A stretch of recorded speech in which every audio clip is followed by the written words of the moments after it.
Hey guys, it's Evan St. Fort with St. Fort's Funeral Home, and today I wanted to discuss with you 5 things that you should do to prepare for your own funeral. And the reason why I'm bringing this up is especially with what just happened with Kobe Bryant and those other family members and his daughter.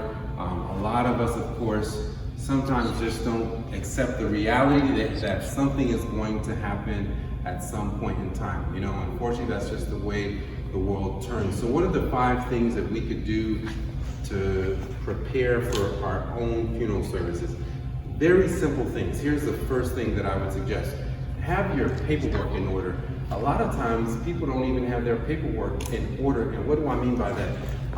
So let's just say something happened to you today. People should know maybe where they can find your bank information, maybe where they can find if you had any kind of, let's just say deeds, titles, any important documentation under your name. You should probably create some sort of file where if something does happen to you, all your important paperwork is somewhere where your family members, your spouse can find. That's number 1.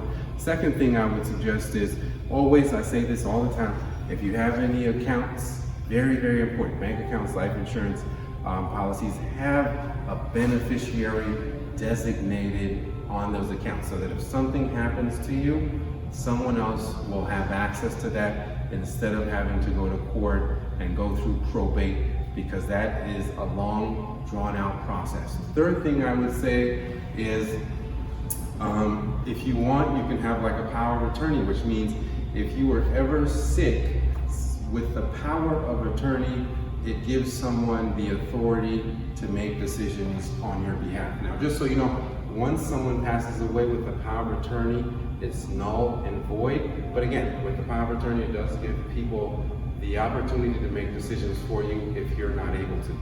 The fourth thing I would say is if you haven't thought about it, or if you don't have life insurance, maybe you should plan to have some life insurance, because if you have children or if you have a spouse, you want to be able to put them in a position to where if something happens to you, they can continue to move forward with their lives without anything drastically changing. Very important. And the 5th thing I would say is to sit and meet with someone like me.